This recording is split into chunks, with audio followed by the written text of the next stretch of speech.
এইসব মহিলাদের জন্যই না শাশুড়ি নামগুলো বদনাম, পার্টিকুলার মহিলাদের জন্য। পরের মেয়ে যদি বাড়িতে এসে তোমার ঘরে এসে কুকুরের মতো খাটতে পারে, পুরো সমাজ নষ্ট হয়েছে অতি চালাক আর অতি মূর্খ লোকেদের জন্য।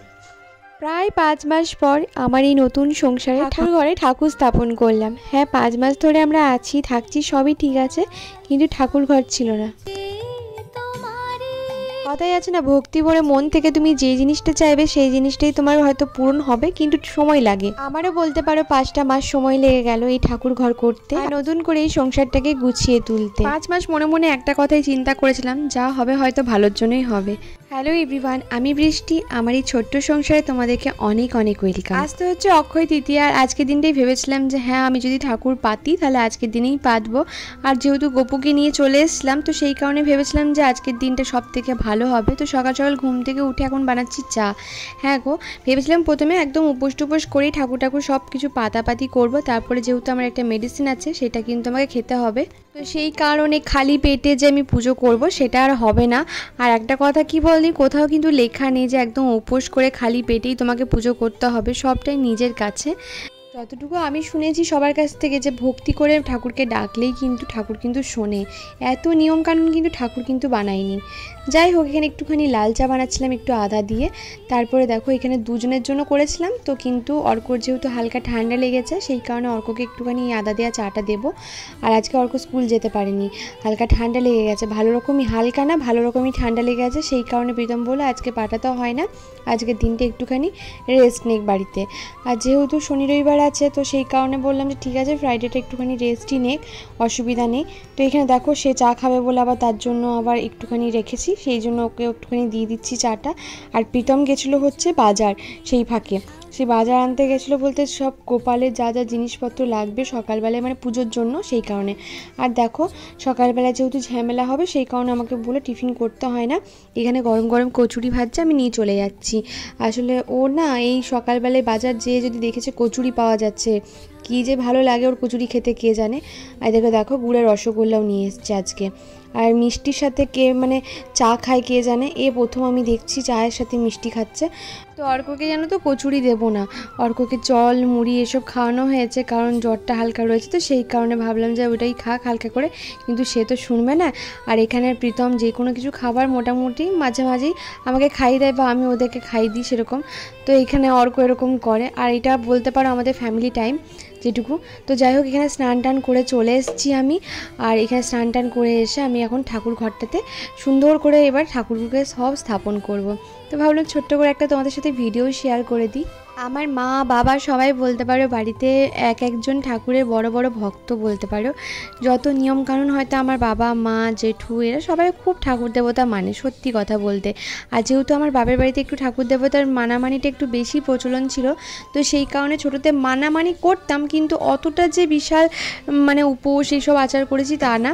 তবে একটা টাইমের পর সব কিছুই আমি ছেড়ে দিয়েছিলাম, তোমরা তো জানো সব কিছুই।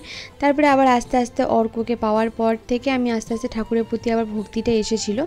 তো যাই হোক, আমি এখানে প্রথমে সকালবেলায় তো আমি এগুলো সব মুছে টুচিয়ে রেখেছিলাম সব জিনিসগুলো। তারপরে দেখো এখানে প্রথমে বড় যে আসনটা ছিল সেটা পেতে নিলাম, তারপরে 3টে পদ্মাসন এনেছিলাম, সেই পদ্মাসন নিয়েছিলাম। হ্যাঁ দেখো গপুকে আজকে প্লাস্টিকের মানে গামলাতেই স্নান করাবো। আমি এখনও সব কিছু কিনে উঠতে পারিনি, তো আসলে একটু একটু করেই করতে হবে। তোমরা তো ভালো করেই জানো যে আহামরি কিছু আমাদের সংসার জীবনটা না, তবু চেষ্টা করি যতটা পারি জীবনটাকে একটু সহজ করে বাঁচার। যাই হোক, এখানে না ঘি মধু মাখিয়ে নিয়ে তুলসী পাতা দিয়ে প্রথমে দুধ দিয়ে স্নান করালাম, মানে দুধের মধ্যে তুলসী পাতা দিয়ে। আমি জানি যে কোনো জিনিসেই তুলসী পাতা দিতে হয় গোপালের, তো সেই কারণে আমি এখানে গোপালের যে কোনো জিনিসই তুলসী পাতা দিই। আর যেহেতু লক্ষ্মী গণেশ সব কিছুই নিয়ে এসেছিলাম আমরা, সব কিছুই কিন্তু আমি এইভাবে দুধ দিয়ে অভিষেক করে নিয়েছি। আসলে আমি একটা জিনিস জানি, দুধ খুব শুদ্ধ জিনিস, আমি জানি না কীভাবে করতে হয়, তবে যেটা আমার মন চাই আমি সেইভাবেই করেছি। আসলে দুধ দিয়ে প্রথমে করে তারপরে এরকম নর্মাল জল দিয়ে অভিষেক করে ঠাকুরগুলোকে স্থাপন করে নিয়েছি। অনেকেই হয়তো বলবে যে বামুন দিয়ে স্থাপন করাতে পারতে, কিন্তু না গো, আসলে কী বলতো, একটা ঘরের মধ্যেই সব কিছু, তো মানে কতটা কী করে উঠতে পারবো আমি জানি না, তাই আমি নিজের মতো করেই করলাম। আর দেখো গপুকে আমি এখন জামা কাপড়গুলো পরাচ্ছি। এই জামাটা কিনে নিয়ে এসেছিলাম, আগের দিনকে তো তোমাদের সাথে শেয়ার করেছিলাম। তো এত মিষ্টি লাগছে, আমি তো শুধু ওকে আদর করছিলাম। আর ঘরে যতবার বিশ্বাস করুন ওকে সাজানোর পর না আমি শুধু ওর দিকে তাকিয়েছিলাম, আমি মানে এত মিষ্টি লাগছিলো ওকে দেখতে, কি বলবো। দেখো এখানে জামাটা পরিয়ে দেওয়ার পর গলার যে মালাটা ছিল সেটা আমি সুন্দর করে পরিয়ে দিলাম। তারপরে এই যে চুলটা দিয়ে দিলাম, চুলটা ভালো করে লাগিয়ে দিলাম। আর এই যে মুকুটটা পরিয়ে দিচ্ছি। এখন এইরকমই একটা মুকুট নিয়ে এসেছি, পরে না একটা ভালো দেখে সুন্দর একটা মুকুট নিয়ে আসবো। এখানটা দেখো সুতোটা খুলে গেছিলো, তো সেইখানে সুতোটা ভালো করে এখানে লাগিয়ে আমি গপুকে দিয়ে দিলাম, কারণ এটা লাগানো যাচ্ছিলো না। এটা যেহেতু স্টোনের ছিল, তাও চেষ্টা করলাম একটু হালকা করে লাগিয়ে দেওয়ার। আর এই যে বাঁশিটা কেমন সুন্দর লাগছে। আসলে আমি দেখিনি কানে বড় বড় ফাঁক আছে, তো সেই জন্য তো কানের দুটো কিনে নিলেই ভালো করতাম। তবুও কি সুন্দর লাগছে, মিষ্টি। এখনও কিন্তু সাজানো হয়নি, একটুখানি ফুলের মালা টালা দিয়ে সুন্দর করে সাজাবো। যাই হোক, প্রীতম আমাকে দুটো জুঁই ফুলের মালা এনে দিয়েছিলো। একটা মালা ভেবেছি যে সুন্দর করে উপরে চূড়াটাতে দেবো, কিন্তু এই একটা মালা ছোট ছোট করে কেটে নিয়েছি 3টে ভাগে। তো সেই 3টে ভাগে দেখো মালাটাকে কেটে নিয়ে এখন 3জনকে মানে 3টে ঠাকুরকে পরিয়ে দিচ্ছি। একটা হচ্ছে বজরংবলী, একটা হচ্ছে লক্ষ্মী আর গণেশ, আর একটা গপু। তো 3জনকে 3টে মালা খুব সুন্দর করে পরিয়ে দিচ্ছে, আর সুন্দর করে আসনগুলোকে সাজিয়ে নিচ্ছি। আর দেখো আর একটা ফুলের মালা এইভাবে চূড়ার মধ্যে দিয়ে দিচ্ছি। আর জুঁই ফুলের সুন্দর একটা ফ্রেগরেন্স আছে, তোমরা সুন্দর জানো। তো খুব সুন্দর ঘরটা মোমো করছিল। তো যাই হোক, এখানে সম্পূর্ণভাবে সুন্দর করে সাজিয়ে দিয়েছি। এবার ঠাকুরকে যে সেবা দেওয়ার গ্লাসগুলো নিয়েছিলাম আর প্লেটগুলো নিয়েছিলাম, সেগুলোকে সুন্দর করে আমি সাজিয়ে নিচ্ছি। 3টে গ্লাস, মানে দেখো মানে ঠাকুরের সিংহাসনটা কিন্তু একদম ঠিক মাপেরই হয়েছে, মানে সব দিক থেকে যে ভোগও দিতে পারছি। প্রীতম না মতিচুরের লাড্ডু নিয়ে এসেছিলো, তারপরে পরে দেখছি আরও অনেক কিছু নিয়ে এসেছিলো, মানে কালাকাঁদ নিয়ে এসেছিলো, দুধের সন্দেশ নিয়ে এসেছিলো, আর নিয়ে এসেছিলো হচ্ছে রসগোল্লা। তো ও নিয়ে এসেছিলো যেহেতু, তাই সব কিছু আমি একটু একটু করে সব ঠাকুরকেই দিয়ে দিলাম সুন্দর করে সাজিয়ে। জানো তো, আমি একটা জিনিস ভাবছিলাম, আমি জানি না কতটা কি সেবা দিতে পারবো ঠাকুরকে, কিন্তু ওই বলে না ঠাকুর নিজেরটা নিজে জোগাড় করে নেয়। আসলে গোপালের আমার বাড়িতে আসার ছিল, তাই এসছে। আর বিশ্বাস করবে না, আমি যতজনকে ঠাকুরগুলো দেখিয়েছি সবাই একটা কথাই বলছে, এত মিষ্টি লাগছে। এমনকি বাড়ির ছর্দিও এসেছিলো অফিস থেকে, এসে আমি দেখালাম ছর্দিকে, ছর্দিও পর্যন্ত বলছে বৃষ্টি কী সুন্দর লাগছে দেখতে। আসলে জানো তো, সত্যি মুখটা বেশি মিষ্টি লাগছে। আর মানে আমাকে বলছে ঠাকুর 3টেই খুব সুন্দর হয়েছে, খুব ভালো করেছো, পিতলের নিয়ে নিয়েছো। একটু দাম পড়লো ঠিকই, কিন্তু জানো তো সব নিয়ে যেন মনে হচ্ছিলো একটা মনের মধ্যে বিশাল একটা শান্তি। যাই হোক, এখানে মন ভরে একটুখানি পুজো টুজো করলাম, শান্তি করে প্রদীপ টদীপ জ্বালিয়ে দিয়েছিলাম। ধূপ টুপ দেওয়ার পর এখানে সুন্দর করে পুজো টুজো করলাম। হ্যাঁ, একটা শঙ্খ নিতে হবে আমাদেরকে, তবে কি বলো তো, ভালো শঙ্খ দেখে নিতে হবে। তো আমাকে ছর্দিও বললো যে বৃষ্টি এত তাড়াহুড়ো করার কিচ্ছু নেই, আস্তে আস্তে করো, ঠাকুর তো দেখছে তোমাদের এখন এত করা সম্ভব নয়, তো আস্তে আস্তে করো, দেখবে আস্তে আস্তে সব হবে। আসলে প্রীতম তো আহামরি কিছু পেমেন্ট পায় না, আর আমিও কিছু ইউটিউব থেকে বিশাল পেমেন্ট পাই না, তো সেই কারণে আমাদের যা করতে হয় ভেবে চিন্তেই করতে হয়। এই এতটা করেছি, এটাই আমাদের মানে ঠাকুরের আশীর্বাদ না থাকলে হয়তো হতো না। তো 1-2 ঘন্টা পর এখন প্রীতম স্নান করে চলে এসছে, সব কাজ টাজ করছিল আজকে।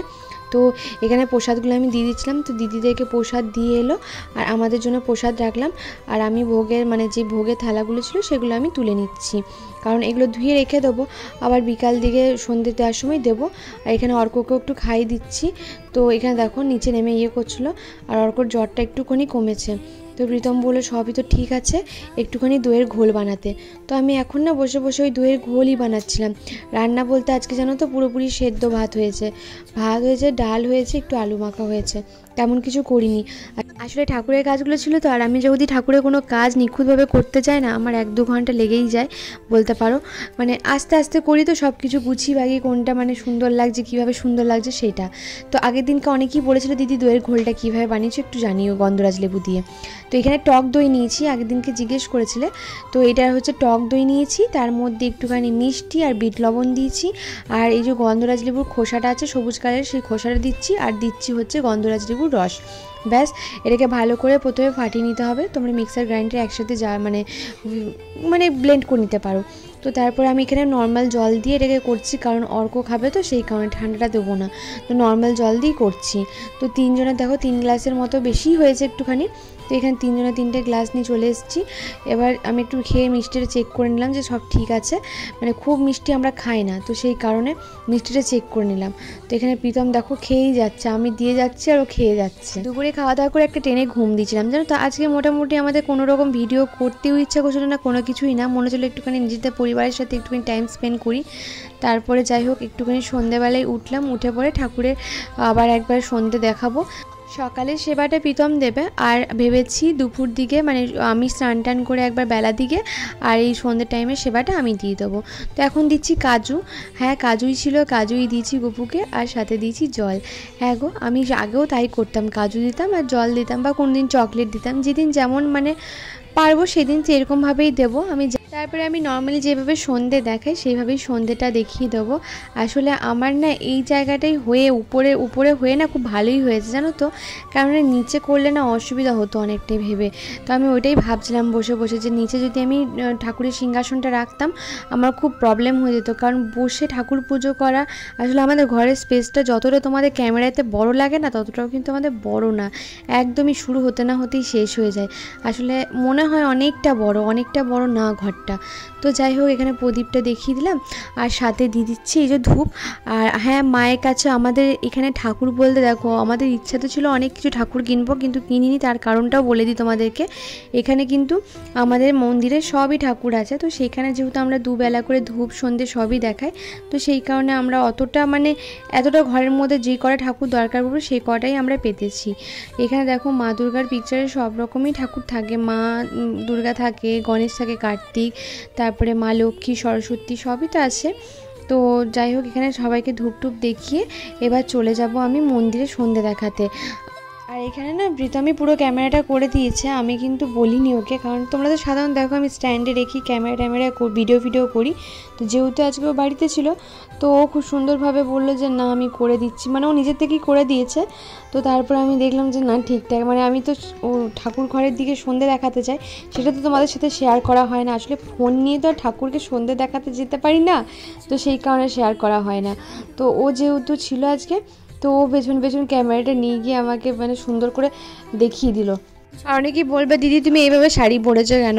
আসলে না আমার মানে মোটামুটি সবই তো নাইটি কুর্তিগুলো কাচতে দিয়ে দিয়েছি, তো এই শাড়িটাই মোটামুটি ছিল, ওই জন্য শাড়িটা ভাবলাম কাঁচা শাড়ি রয়েছে সেহেতু পরে একবার সন্ধ্যেটা দেখিয়ে দিই, তারপরে আবার এই শাড়িটা ছেড়ে আবার নাইটি পরে নেওয়া যাবে, তো সেই কারণে। আর আমি না মন্দিরের সামনে গেছিলাম, তো তাড়াতাড়ি করে আবার তাড়াতাড়ি করে ধূপটা দেখিয়ে চলে এসেছি, কারণ অনেক তো লোকজন থাকে সেই কারণে। তো যাই হোক, এখানে বাড়িতে এসে এবার কর্পূর দিয়ে পুরো ঘরটাতে একটুখানি দেখিয়ে দেবো। আর কর্পূর না মানে আমি এটা অনেক আগের থেকে আমার মাকে দেখেছি কর্পূর দিয়ে ঘরের মধ্যে ঘোরানো, কিন্তু খুব ভালো, এমনি তো কর্পূরের স্মেলটা খুবই ভালো। আর আমি শুনেছি নাকি, আমি জানি না কতটা কি সত্যি কি মিথ্যে, তো কর্পূর ঘোরানো খুবই ভালো, মানে প্রতিদিন যদি সকাল সন্ধ্যে তুমি এইভাবে কর্পূর দেখাতে পারো ঠাকুরকে, মানে পুরো ঘর অবধি মানে ঘোরাতে পারো, খুবই ভালো নাকি বলে। বাচ্চাদের শরীর টরীর খারাপ থাকলে মানে কোনো রকম নেগেটিভ কোনো কিছু থাকে না, তো সেই কারণে আমি পুরো ঘরেই দেখো দেখিয়ে দিচ্ছি। আর সে তো ক্যামেরা করছে, আমি তাকে বলছি সরে যাও, সে তো বোঝে না চোখে মুখে কথা আমার, সে কিন্তু করেই যাচ্ছে, মানে আমি ঠিক করে মন দিয়ে ঠাকুর প্রণাম করবো সেটাও আমাকে করতে দিচ্ছে না, সে আনা ক্যামেরা করছে। আসলে সন্ধ্যেটা দিয়েই আমাদের একটু বেরোনোর কথা আছে, তো সেইখানেই যাব আসলে, তো সেই কারণে দেখো আমার মুখটা দেখে বুঝতেই পারছো যে আমি ওকে সরে যেতে বলছি, কিন্তু সে তো সরছে না, সে করেই যাচ্ছে ভিডিও। তো এইখানে দেখো সন্ধ্যেটা আমার দেখানো হয়ে গেছে, শেষে লাস্টে ঠাকুরকে দেখিয়ে আমি এটা রেখে দেবো, যখন নিভে যাবে তখন ঠান্ডা হয়ে যাওয়ার পর এটা ধুয়ে আবার নিজস্ব জায়গায় রেখে দেবো। এরপর রেডি হয়ে আমরা চলে গেছিলাম হচ্ছে মেলা। হ্যাঁ গো, এই সামনে যে জলপাইগুড়ি মোড়ের কাছে নাকি, জলপাইগুড়ি নাকি জানি না, ওই মোড়ের কাছে একটা মেলা হচ্ছে, সেই নাম হচ্ছে বৈশাখ মেলা নাকি। তো সবাই মিলে ভেবেছিলাম যে ঘুরতে যাব, তো হঠাৎ করে জানো তো বিকাল থেকে ইচ্ছা, মানে বললাম না তোমাদের ইচ্ছা টিচ্ছা কিছু করছিল না, তো সেই কারণে আমাদের যাওয়ার কোনো প্ল্যান ছিল না। তারপরে হঠাৎ করে রাতে বললো যে না ঠিক আছে চল একটুখানি ঘুরে আসি, কিন্তু আমরা যখন গেছি তখন পুরোপুরি দেখো মেলা একদম ফাঁকা, মানে তখন মোটামুটি সব বন্ধ হয়ে গেছে, শুধু যাওয়াই হলো আমাদের। আর এখানে দেখো শুধু ঘুরলাম আর কিছু করিনি, মানে শুধু ঘুরতে গেছিলাম যে কি রয়েছে মেলাটার মধ্যে, কিছু কিনিও নি কিছু না, জাস্ট একটুখানি মাইন্ডটা ফ্রেশ করার জন্য। মানে তারপরে দেখছিলাম এই কাপগুলো কিন্তু একটুখানি দামটা বেশি বলছিল বলে আমরা নিইনি, মানে একটু বেশি বলছিল, নাহলে বেশ ভালোই লাগছিলো এই কাচের কাপগুলো যেগুলো আমার ছিল আগে সেরকমই, তো কিন্তু একটু দামটা বেশি বলছিল। তো এখানে নাগরদোলাটা চাপার খুব ইচ্ছা ছিল প্রীতমে, কিন্তু যেহেতু বন্ধ হয়ে গেছে তো সেই কারণে আর চাপতে পারলো না বেচারা। আর এই তো এসের থেকে শুধু খেলনা দেখে যাচ্ছে কোনটা নেব না নেব। আমি এখানে দেখছিলাম সবই, দেখো মেলা গেলে এটা নিই ওটা নিই সবই ইচ্ছা করে, কিন্তু হ্যাঁ দাম দেখে সব টুকটুক করে রেখে দিচ্ছিলাম। আর আগে জানো তো আমার চুড়ি পরার কি নেশা ছিল, কি ভালো লাগতো চুড়ি পরতে ছোটোবেলায়, তো যাই হোক ওই চুড়ি দেখছিলাম, কিন্তু পরবো না, নেবো না। তারপর এখানে দেখো গোপুদের অনেক মানে গোপালের অনেক রকম ড্রেসের কালেকশন ছিল, তো সেগুলো একটুখানি ঘুরে ঘুরে দেখছিলাম। আর পুরো মেলা দেখতেই পাচ্ছ, আমরা যখন গেলাম তখন সবাই বেরিয়ে যাচ্ছে। তো যাই হোক একটুখানি ঘুরে টুরে আমরা না বেরিয়ে গেছিলাম, মানে মোটামুটি ভাবো না ওই 30 মিনিটের মতো মেলাটার মধ্যে একটুখানি ঘুরেছিলাম, পুরো ফাঁকাই হয়ে গেছিলো, তেমন কিছু ছিল না বলে বেরিয়ে গেছিলাম। তারপরে দেখো এখানে খাচ্ছিলাম ফুচকা। আর এই ভাই বোনগুলো কিন্তু সব প্রীতমের ওই অফিসে কাজ করে, ওর ইয়েতে, ওর টিম মানে বলতে পারো। তো ওরাও এসেছিলো ঘুরতে, তো ওইখানে ফুচকা খাচ্ছিলাম আর প্রীতমকে প্রথমটা টেস্ট করাচ্ছিলাম যে কেমন হয়েছে না হয়েছে বলো। তো বেশ ভালোই বানিয়েছিল ফুচকাটা। আর খেতে খেতে এতটাই বেশি খেয়ে ফেলেছিলাম ফুচকা যে কিছু বলার নেই। এখানে সবাই খেয়েছিলাম, বেশ ওই 30 মিনিটের মতো বেশ ভালোই মজা হলো জানো তো। একটু আধটু এরকম বেরিয়ে টেরিয়ে মজা টজা করতে বেশ ভালোই লাগে। তবে হ্যাঁ, ফুচকাটা কিন্তু খুব ভালো বানিয়েছিল, বেশ অনেক দিন পর জানো তো এরকম মানে টেস্টি ফুচকা পেলাম, বেশ একটু ঝাল ঝাল করে বেশ বানিয়ে দিয়েছিল। আর যেরকমভাবে বলছিলাম উনি বানিয়ে দিচ্ছিলো, এই হলো ব্যাপার। তো এখানে খাচ্ছিলাম, তো খেয়েই যাচ্ছিলাম, আমাদের খাওয়ার শেষ হচ্ছিল না। আর ওনাকে যেভাবে বলছিলাম সেইভাবে উনি করছিল। তোমাদের সাথে না আমার কিছু কথা আছে, আশা করছি তোমরা এই শেষ অবধি ভিডিওটা দেখবে। আশা করছি মানে আমি যেটা বলছি সেটা হয়তো অন্তত হয়তো সবারই হয়তো একই মতামত হতে পারে, আবার না হতেও পারে। একটু মেলা ঘুরে এলাম জানো তো, মানে আজকে সারাদিনটাই ভেবেছিলাম বাড়িতেই থাকবো, নিজেদের মতো করে একটু টাইম স্পেন্ড করবো। তারপরে প্রীতম বললো যে না চ একটু মেলা দিক থেকে ঘুরে আসি। তো একটু মেলা ঘুরে এলাম। প্রীতম এখন ছাদে একটু বসে বসে ক্রিকেট দেখছে, কারণ ঘরের মধ্যে আমি এখন একটা ভিডিও বানাবো সেই কারণে। তো একটা কথা জানো তো, এইসব মহিলাদের জন্য মানে আমি একটা মানে ইম্পর্টেন্ট কথা বলতে এলাম। তো সেটা হচ্ছে এইসব কিছু কিছু মহিলাদের জন্য না, দেখলাম আগের দিনকে একজন কমেন্ট করেছে ছেলেকে গরুর মতো খাটালে কোন মা সহ্য করবে, ঠিক আছে। তো এইসব মহিলাদের জন্যই না শাশুড়ির নামগুলো বদনাম। হ্যাঁ, ওনার ভালো লাগে না বলে পৃথিবীর কোনো মাই নাকি দেখতে পায় না ছেলে কাজ করবে। মানে এইসব মেন্টাল থট যাদের থাকে না তাদের জন্যই অ্যাকচুয়ালি হচ্ছে শাশুড়ির নামগুলো বদনাম। মানে এই পার্টিকুলার মহিলাদের জন্যই, এইরকম মানে মেন্টালিটি মানসিকতা পার্টিকুলার মহিলাদের জন্যই শাশুড়ির নামগুলো বদনাম হয়। মানে শাশুড়িদের নামে এত তো খারাপ কথা রটে, এটুকু জেনে রাখবে। পরের মেয়ে যদি বাড়িতে এসে তোমার ঘরে এসে একটা অজানা জায়গায় এসে যদি কুকুরের মতো খাটতে পারে পুরো পরিবারের জন্য, তাহলে তার বউয়ের হাতে হাতে মানে লেগে সে কেন করে দিতে পারবে না? এমন ঘরের বিয়ে দেওয়া দরকার নেই। যদি ছেলে থাকে তাহলে দেবেন না, একদম বিয়ে ভুল করেও দেবেন না। মানে আমি যা বুঝি না এরা কোন কোন যুগে পড়ে আছে, সত্যি আমি সত্যি বুঝি না কোন যুগে পড়ে আছে। আমি নিজের ছেলেকেও কাজ শেখাই। আরে বাবা, কাজ শিখলে শুধু বইয়ের হেল্পের জন্য লাগে নাকি? নিজের সাহায্য লাগে না?